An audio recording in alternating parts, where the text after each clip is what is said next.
Hello, everybody. Welcome to Roundtable, coming to you live from Beijing. I'm your host, He Yang. Good as always to have you join us.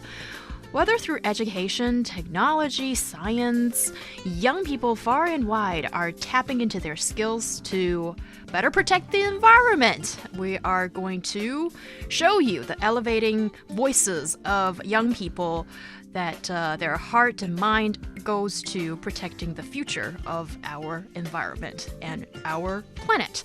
And the latest beverage trend is daytime cafe transitions into a cocktail bar at night. Is this something that is an appealing place to go for you? Let us know. For today's program, I'm joined by Lai Ming and Fei Fei.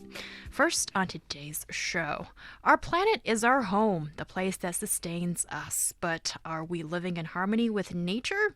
Young people have resolved to be more zealous and committed towards the protection of the environment in this country. 5 of our listeners, all born after 1990, share with us their stories and thoughts on environmental and ecological protection. So first, we asked our listeners, what can you do to contribute to environmental and ecological protection? And have you participated in any of these activities? We have Chao Lao in Beijing, Lo Yin in Kaifeng City, Max from Beijing, Lumi in Xi'an City, and Xiao Chi, graduate student in Beijing, presenting their answers to this question. As young people, we can do a lot of things that will contribute to a greener future. First of all, when we leave a room, we should turn off the AC. And second, we can save paper for those old textbooks or old novels that are not in use. We can donate them to the places in which young people have no access to quality educational resources. Besides, when we hang out, we can choose public transportation like buses and subways.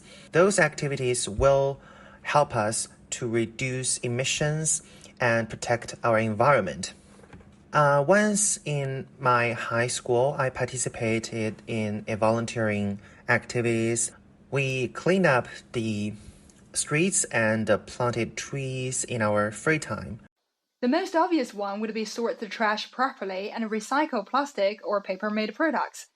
With the prevalent garbage sorting system introduced in Shanghai and Beijing, I think most people are much more aware of the importance right now. Other daily life energy-saving habits could also be adopted, such as setting the AC at a moderate temperature during summer, using solar-powered appliances when possible. These years, we are also seeing a growing number of aspiring young researchers and scientists dedicate their studies to the Mother Nature. I have great admiration for their work. In real life, I try my best to measure them as well. Maybe baby steps, but still can't. I try to make full use of any products and recycle them accordingly afterwards. For the stuffs that I no longer need, I will try to sell them at the second-hand platform instead of throwing away directly. When shopping, bring along my own bags have been a habit for years.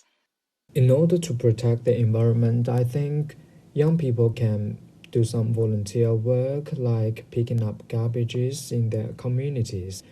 For me, I always share the car to go to work or using public transport to go to the university.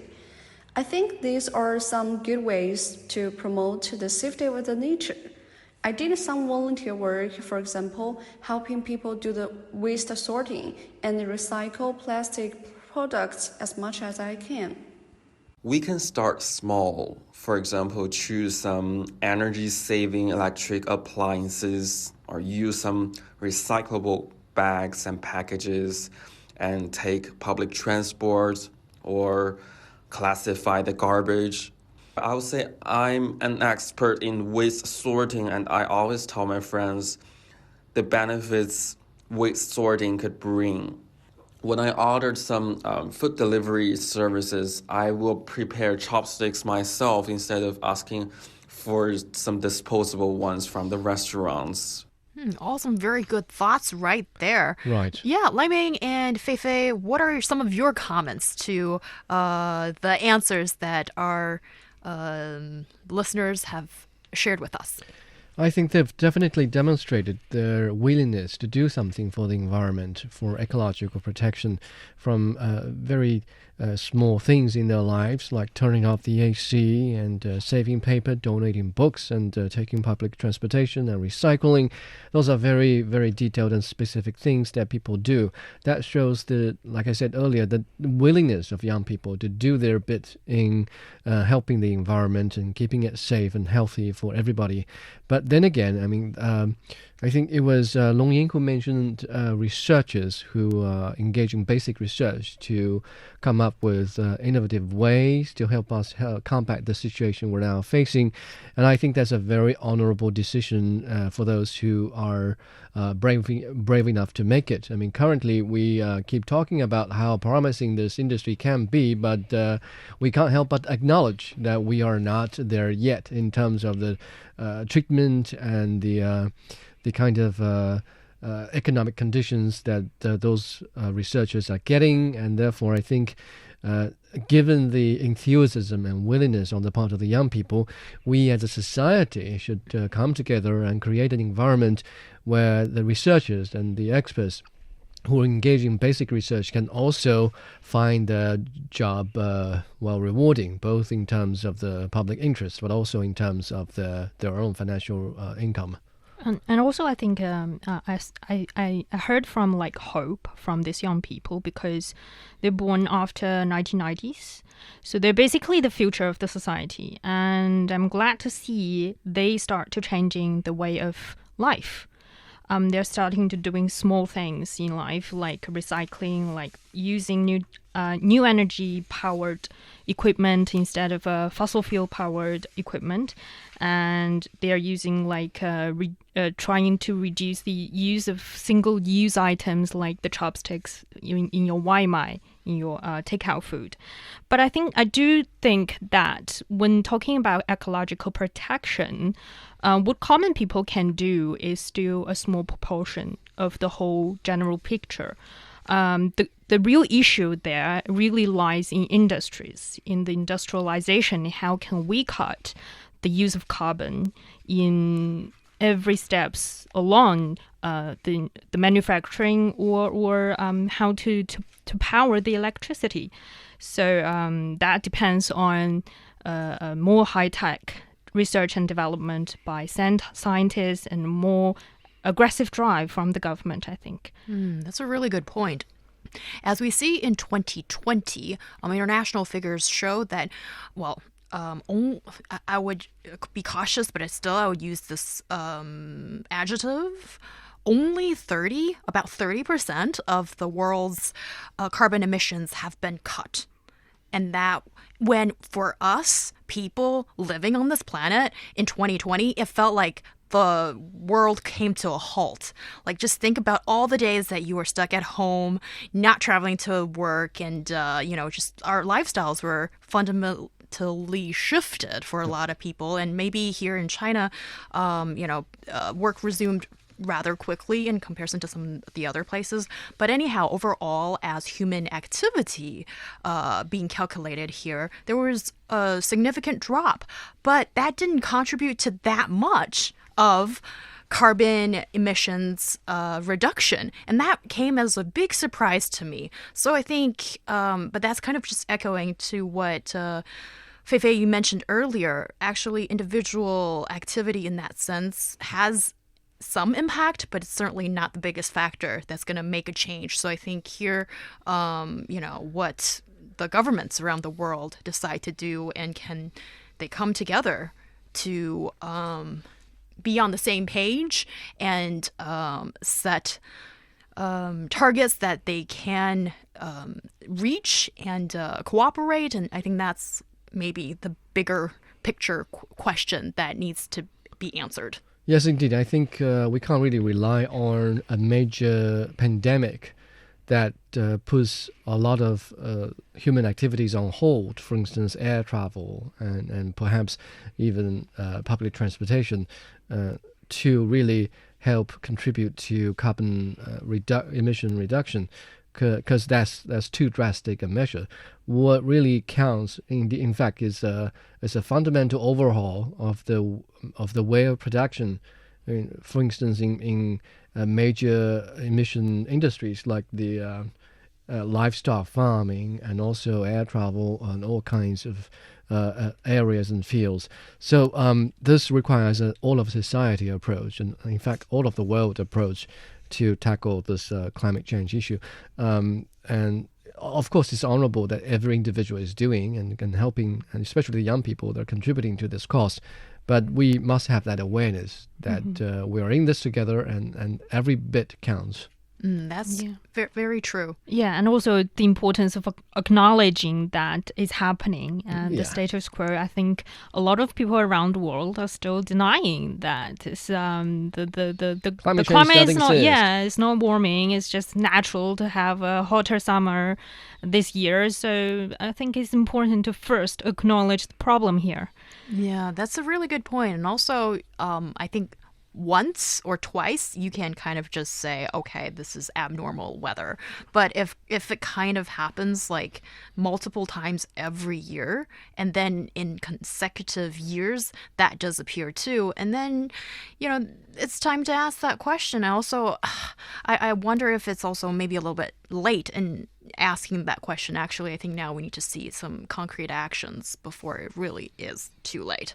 And we have asked our listeners other questions regarding the bits that they have witnessed and they've participated in as well in the field of ecological and environmental protection.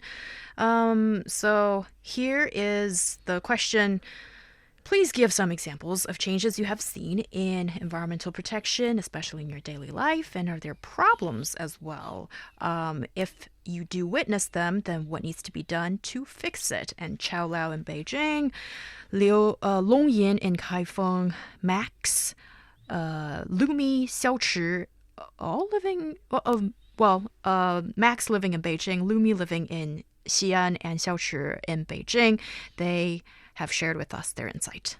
I remember in the year of 2016 and 2017, the autumn and winter witnessed a lot of days of heavy smog. But in recent years, the Chinese government has taken many measures to improve the air quality by shutting down many heavily polluted enterprises. So as a result, the air quality has been improved. And nowadays, in winter, we can enjoy the blue sky and breathe very freely without the need of wearing a mask or worrying the smog will hurt our lungs. I think I have witnessed an environmental change in my hometown. There are several lakes and rivers running through my city, despite I come from an inland place called Kaifeng, Henan, a province located in the middle of China. It's quite rare and such a blessing to be able to enjoy the lakes and rivers as an urban resident. However, one of the rivers was heavily polluted years ago and often gave off awful smells during summer.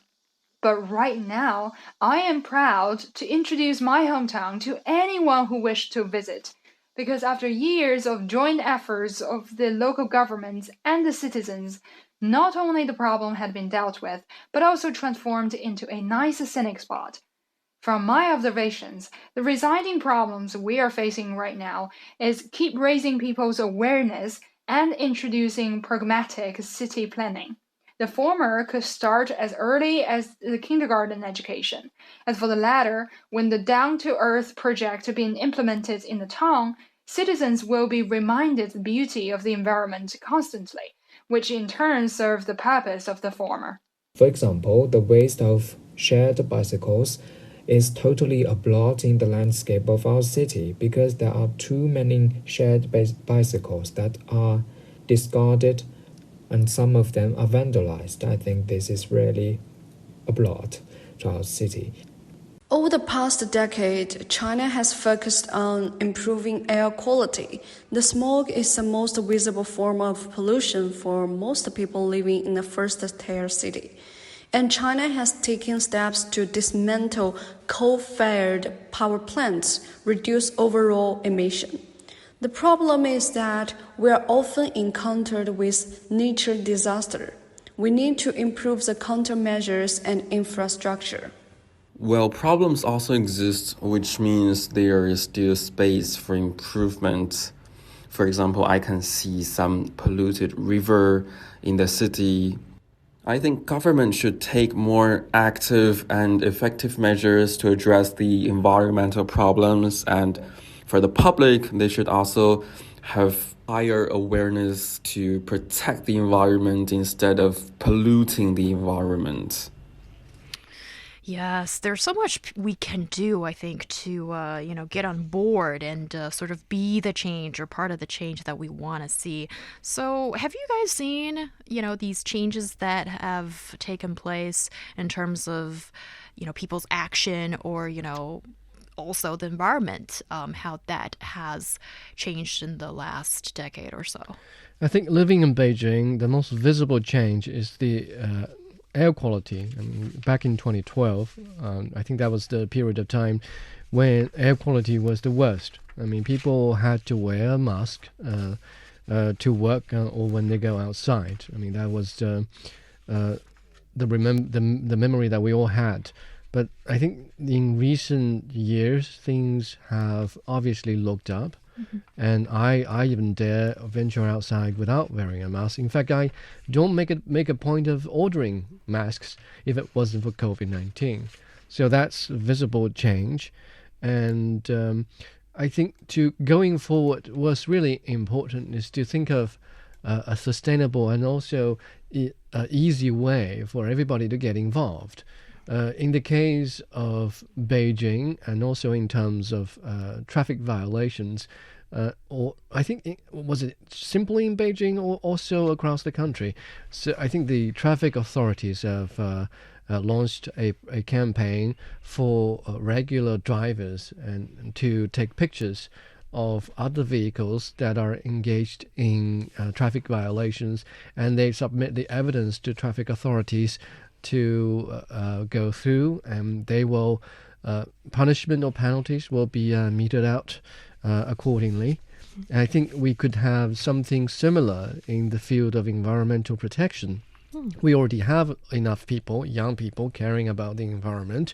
We could totally encourage those to produce the smartphone and take evidence of environmental pollution or any irregular activities happening that's affecting the environment. Yes, and for me, I think for following news on a daily basis, we do saw a lot of news about wild animals attacking, not really attacking, but entering into villages.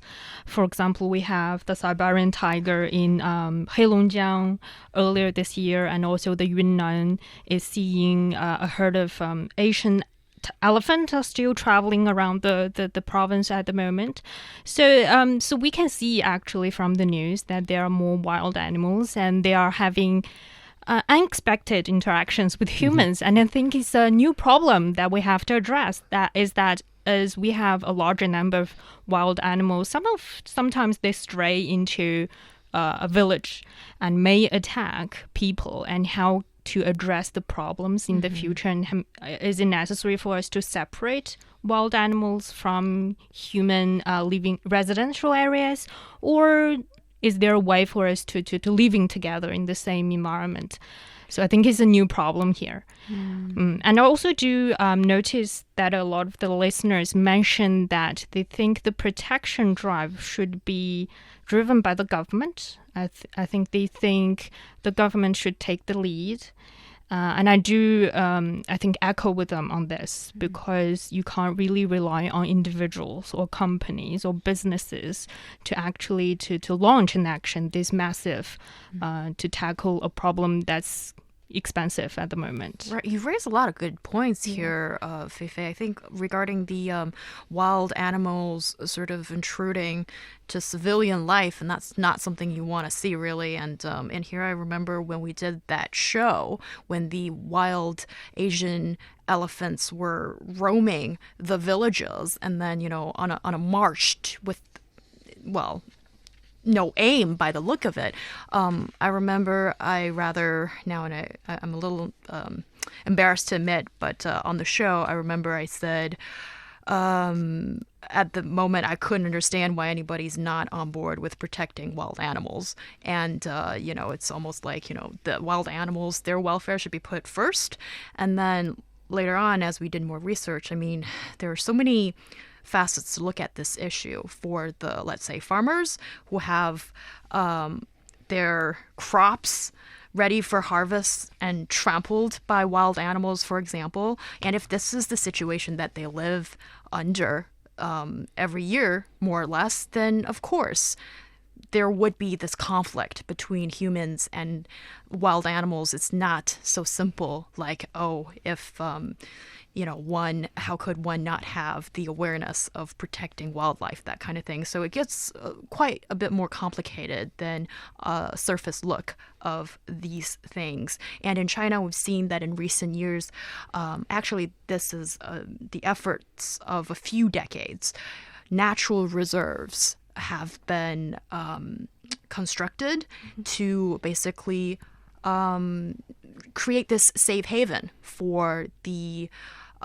animals to have a natural habitat to live in, and also protecting plants, fauna, all that good stuff there. So this is really very much a frontier of the environmental challenges that we see nowadays. And certainly just having the natural reserves is not enough. And there's also, how do you create the habitat as closely akin to what the wildlife need? I mean, there's just a lot of study that needs to go into it, and the experts' opinion, I think, do matter in this sense.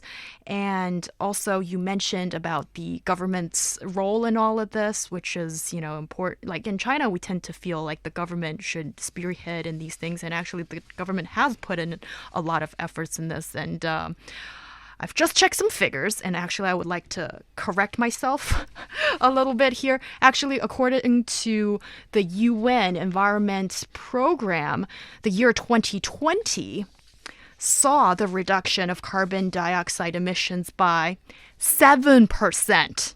In the world. Only 7%. Only 7%. So let's drill in that figure. And that was after all the reduction in human activity, like we mentioned earlier. So there's still so much that we need to do, and such a long way we need to go to stop the rising temperature and so many changes that we see are happening in front of our very eyes in the environment. Really, that 7% goes to show how much more effort is required if we are to reverse the trend of carbon emission, and to think about all that air travel that got cancelled, and to think about all the outdoor events and people driving that could have that had been cut in order to see that 7%, and to think that we are living in a world with population growth and people demanding more and more in the everyday life, and cars and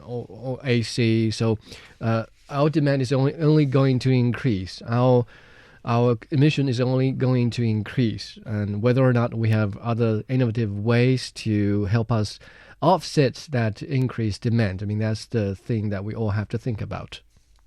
Yes, you're listening to Roundtable, and when we talk about environment protection and, change and the efforts that we can put in so that, we leave a planet for the future generation that we are proud of and don't regret our actions, well, that takes a lot of soul searching and change in everyday behavior. We will be back after this break.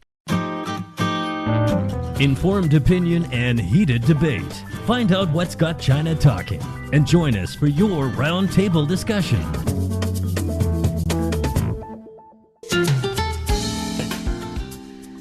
You're listening to Roundtable with myself, He Yang, joined by Fei Fei and Lai Ming. Coming up, we'll continue listening to the audio clips from our listeners about what you can do, what we can do to protect the environment. And it usually starts with a small deed, and also what can the businesses achieve in this cause. Also, on the menu, we will get into this kind of new, kind of old beverage trend or business arrangement. Basically, it is a daytime cafe transitions into a cocktail bar at night, and this is increasingly popular, picked up by cafes in Shanghai, which apparently is the capital for coffee in this country. We'll get into that. If you are listening to our show on demand, you can find us at Roundtable China on Apple Podcast. If you like the show, tell a friend about us, give us a 5-star review. That's always something that we strive for. And of course, at the end of the day, your satisfaction is what we appreciate and would make us just feel so good about what we do. And we hope that you have great fun listening to the show, obviously. And another way to get in contact with us is to send us a voice memo or a voice question to aezfmmeldingcloudcomrssprogram12695295. Once a week, we air your audio question first and have a discussion, give you a tailor-made answer on the live show. And now on Roundtable, as we continue today's discussion. So this is a continuation from the first part of the show, Right. as we asked and surveyed our listeners what they think about a wide range of issues regarding the environment and also business and companies. What can they do to participate? So here's the question that we asked our listeners. Would a company's pledge to environmental causes make you want to buy their product, and why? What other factors would influence your impression of a brand? Xiaochi, Longyin, and Max, they shared their thoughts. If they could honor their pledge, I might consider their brand because their pledge is a kind of social responsibility.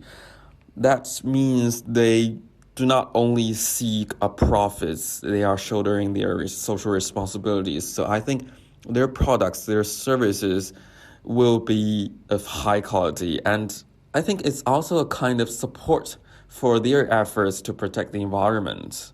Well, apart from that, I think what matters the most to me is whether a product is cost-effective, whether it has a good quality, and whether the price is acceptable. I think the products themselves are a great way to save our energy, and the purchasing process naturally transformed into a virtuous circle. Buying their products means we as individuals are also advocating for the cause. Generally speaking, we all only need to buy a certain amount of goods in our life, which means if I'm buying their items, I'm cutting my shopping list on the other common brands. And that indicates I'm also doing my bits to help. So I'm always interested in the environmental friendly brands and try to consider their products first. Of course, other factors come into play as well. For me, the essential one is the quality, which is a deal breaker. Other elements such as the design, style, social awareness, and their company culture are also weighing on my mind. Besides, sometimes the choice of spokesperson or the ambassador also shows their taste and further helps me to establish my impression about the brand.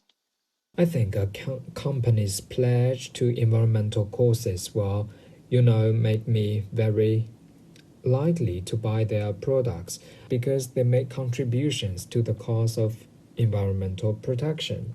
And there are also other factors that will influence my impression of a brand. For example, recently a company in China, Hongxing made great contributions to Henan province when the heavy rain ravaged the whole city.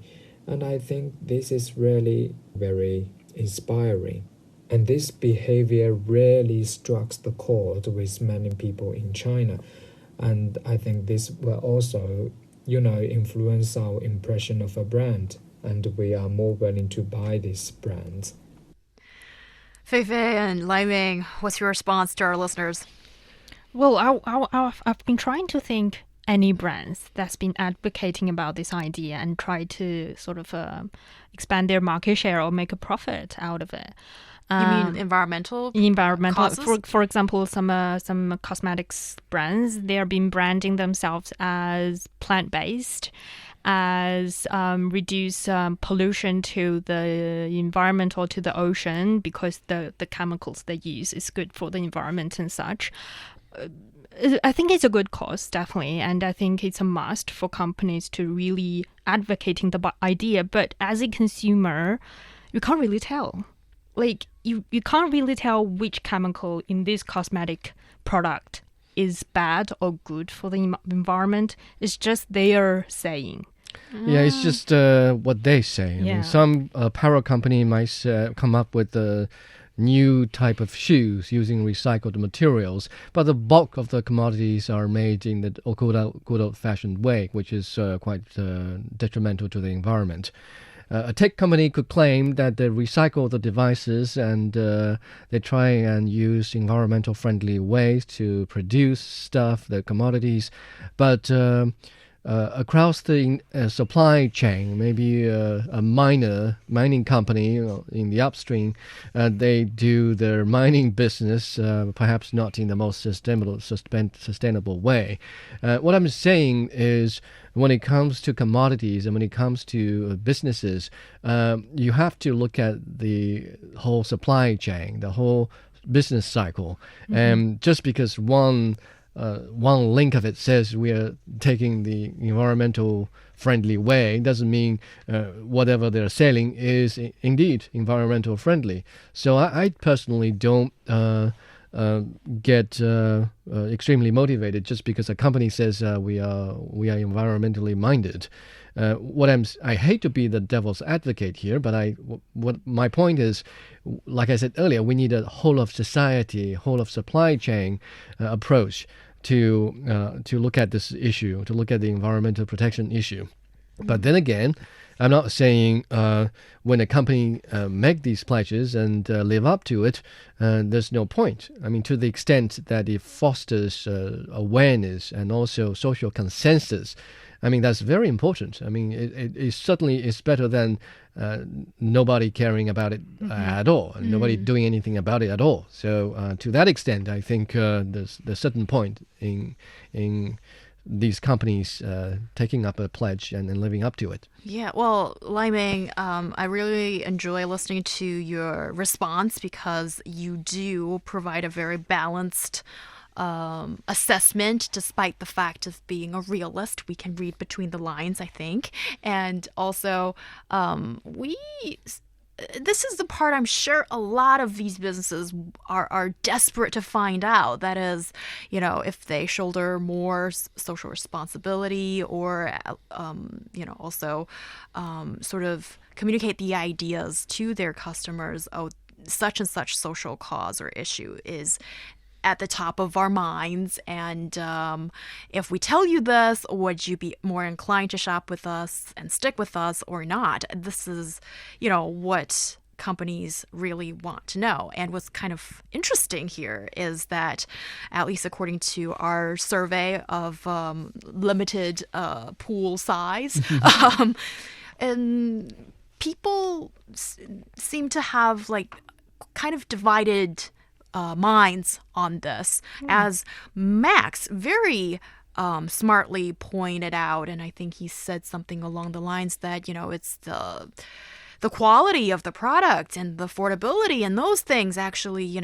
kind of really matters to him, and I think he represents quite a large chunk of the consumers in this country regarding this. But also I think sometimes customers around the world in different regions might feel like they have a disconnect in terms of what sort of hits home to them, like what kind of social issues, what kind of issues that they really care about and would actually influence their buying behavior. For example, one of our listeners mentioned 红星尔克.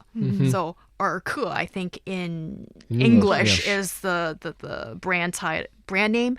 And this has not got much to do with environmental issues, but that company did, donate 50 million yuan's worth of money as well as goods, supplies, yes, to help out those in need in central China's Henan province because of the flooding. And the customers rushed into the online and offline stores and made sure to buy off everything on the shelf. So, I mean, this kind of behavior from the customers basically also shows that, when the companies show that they're really supportive of those in need in a flooding situation like we see this summertime, then they are willing to support that company with their wallet. So, Right. Yeah. so it's interesting that I think consumers in all parts of the world, they sort of respond to different issues. Yeah, if enough consumers care about this, then this is going to be a new ground for these companies to competing.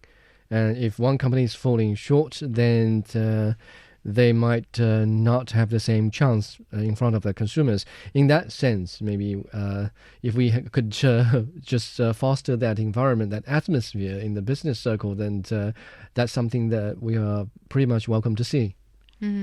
Yeah, and that's that's also what's been advocating by the companies. And also, I think right now, no companies would be advocating about, hey, I'm cheap and I pollute the environment.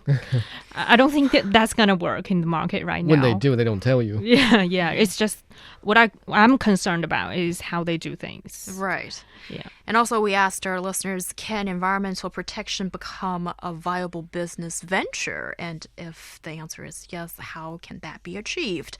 Long Yin, Max, and Lumi, and Xiaochi gave us their answers. I think it's an absolute niche market that shows the vast possibility for us to tap into in the future.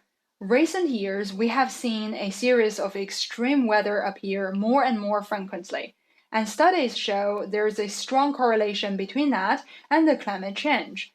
Therefore, environmental protection has become one of the most urgent challenges that the world has to face together. Thus, any healthy environmental theme-related business would be welcomed and applauded. So venture capital wouldn't sit idly and not invest in it. If anything, it would be the opposite. So I'm expecting a large sum pouring into this sector for the cause of the humankind as an investment for future generations. I think this is a really an opportunity of a business. And since it is a buzzword in our society now, so I think many people will have their eyes on this industry and will support it. And I think many people, for example, can invest in some renewable energy industries like, wind power farms, something like that.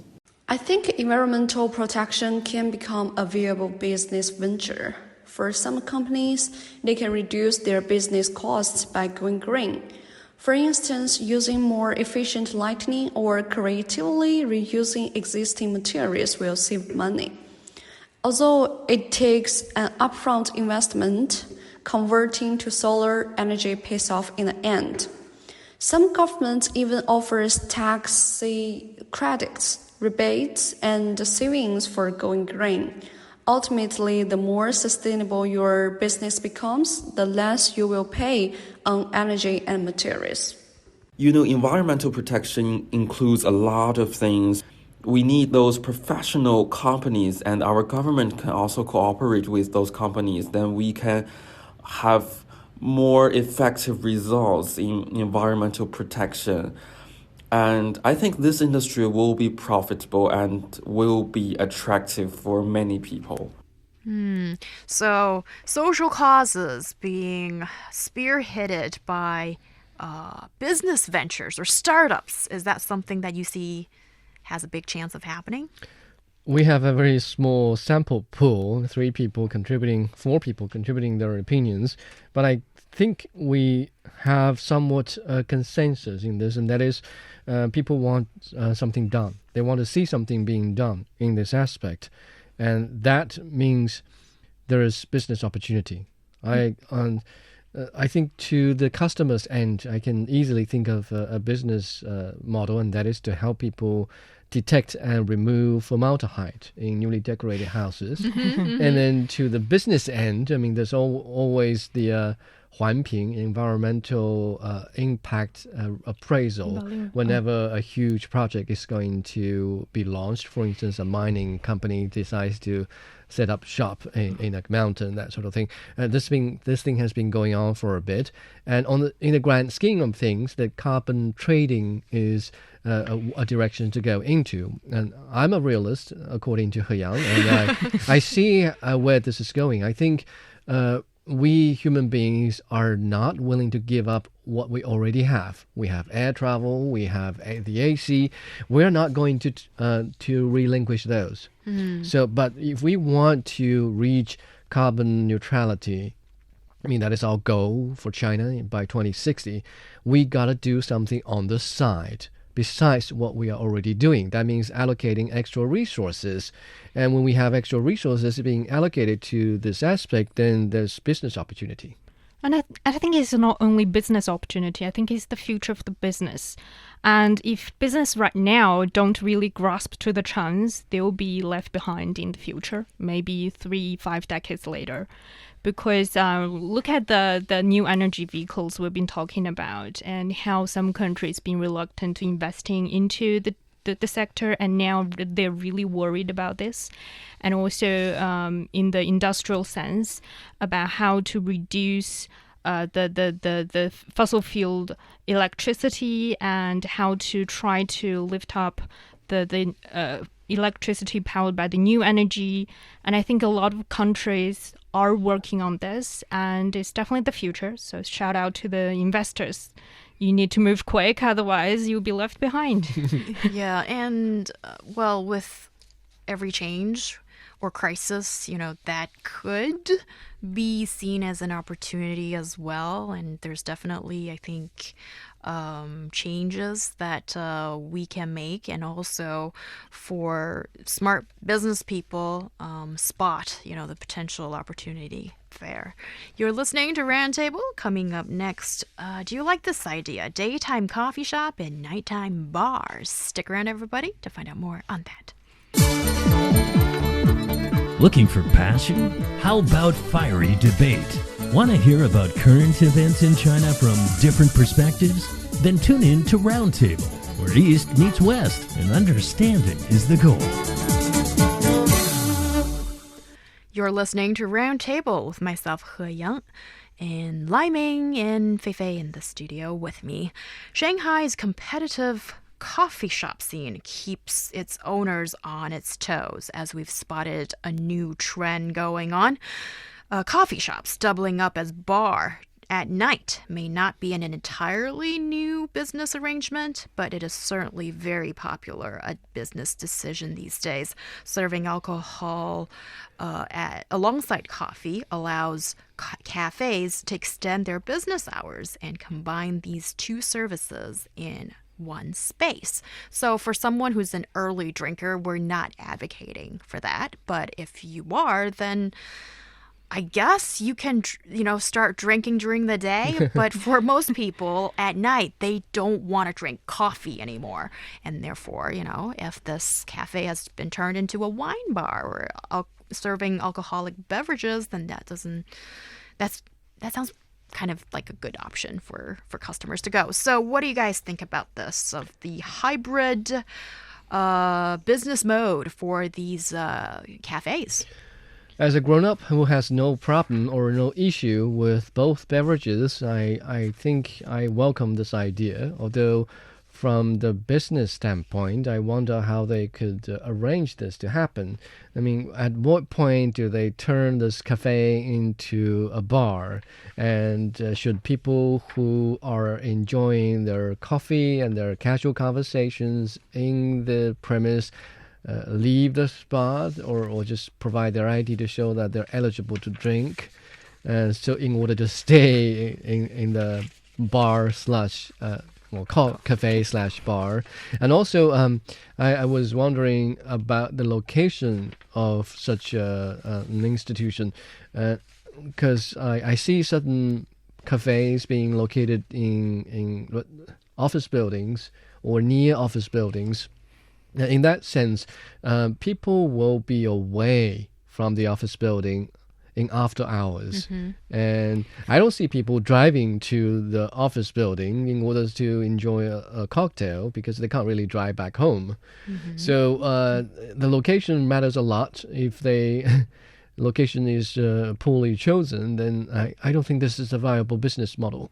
Okay, for me, I have the same concerns that what's their competitive edge. Like, if I really want to go to a bar, why not go to a bar, right? And if I want a cup of coffee, I can just go to a cafe. What's the point of, what's appealing for me in this particular establishment? And I think about when I was overseas, I do have this experience of seeing one of my favorite cafes expanding their services into dinner time. And the reason I'm really excited about that is that they have really good food. And I think maybe that's a way for business to be able to compete, is that they offer good food, so people can come in for the food and they'll order or coffee in the daytime and wine or cocktail at night. Right. Actually, I have something to say in defense of these cafes turned bars. Okay. First of all, how many times have you ever encountered somebody checking a young-looking person, their ID, in a bar in China? I'm not going to answer to that. And then, therefore, also something you guys mentioned, coffee shops are in the business district for usually the target consumer could be the office workers. And, after work, why would they go to a cafe turned bar? Well, that is only one type of coffee shops. And also, maybe we've been stuck. Well, actually, we have been stuck in Beijing for way too long. So we don't, we might not be so in touch with the coffee scene in Shanghai, which is completely different. And this is really hard for me as a bona fide Beijinger to admit, but those guys in Shanghai, I guess they've spearheaded along, just leaving us behind in this one particular thing that is called coffee. So in Shanghai, I do have figures. According to a study by a business platform under aezfmmeldingcloudcomrssprogram12695295, there are nearly 7,000 coffee shops in that city. And just over half of them are boutique stores. Wow. So I envy them. I know. So basically, it's kind of like in Italy. Like when you walk in the street in Shanghai, like in the radius of 1 mile, there could be like 5 coffee shops. We don't have that here in Beijing. No. So people in Shanghai, I mean, they must be very good coffee drinkers, or they can taste the difference. They're willing to pay extra to go to a boutique coffee shop. That we just don't have in Beijing. I don't think our tastes have matched up to. Or maybe it's just let's just be honest and blunt with ourselves.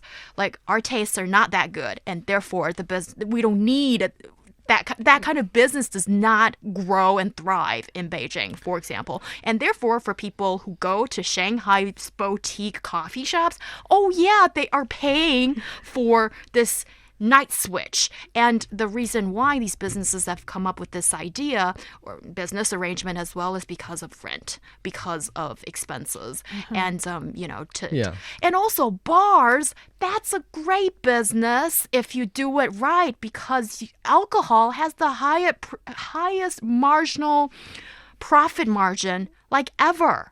So if you do it right, I mean, there's money to be made. I do see promise for an outfit like this in a place next to a residential area. My wife and I have been complaining how come there's not a coffee shop nearby. When things get really noisy and chaotic at home and you have stuff to do, you have a deadline to meet, you simply look forward to having a coffee shop nearby where you can sit down quietly and get the job done. In that case, if you already have a coffee shop, then I have no problem with it turning into a bar as long as it's within walking distance. Yeah, I agree with the culture thing that, like in Beijing, we don't really have the culture of having a drink after work. I'll grab a coffee before, maybe for us, some of us have the habit of grabbing a coffee during the work or before work, but it's not like that popular compared to maybe Shanghai or other countries. And the only cafes I have is like McDonald's and KFCs around my area. So I do envy those in Shanghai. Yeah. And I think of one thing that one popular drink that mingles coffee and cocktail is espresso martini. Yes. Yeah, so I think these brands can actually think of innovative cocktail ideas that, mix coffee and cocktail alcohol together. But then again, choose your location wisely. If you're in Western Beijing and you want to start an outfit like this, good luck. Yeah. And also apparently the competition is simply cutthroat in Shanghai, like with these coffee shops. And I read, according to Rumors Coffee, that is one of the first batch of boutique coffee shops that opened in Shanghai. They did really well for some time, and then they saw copycats sort of just spur up from other places, and defending your intellectual property rights can be a difficult thing, because how can you prove that your arrangement is truly that unique, right? So this is a really tough business for those who are in, as in any business by the sound of it, but having your niche and finding a good location in this case definitely and good talent helps. To really brew the coffee. And really great ideas that's not going to be copyrighted in the future. That is an interesting point. And also, I think it's really promising to see that these boutique coffee shops, they are making a name for themselves, and it's completely different from coffee chains because, whenever it's a franchise, it's more commercialized, it feels, and it lacks a personal touch, and sometimes that's all you want, when you're living in a city with 24 million people in Shanghai and 22 million people here in Beijing. I mean, sometimes having that really personalized cup of coffee that really fits your palate just sounds so nice. You're listening to Roundtable. That brings us to the end of today's show. You can find us on Apple Podcast at Roundtable China. We will see you next time. Lhasa, Ningqi, Shagats, railway tripping, Tibetan style. Wow, this is actually happening in the history of Roundtable for the very first time. Why are you so excited? The Roundtable team is going to Tibet. Okay, I'm in. Let's go. Go. For more info, search 英语环球广播 on Weibo or CRI Learn Chinese on Facebook. See you on Roundtable.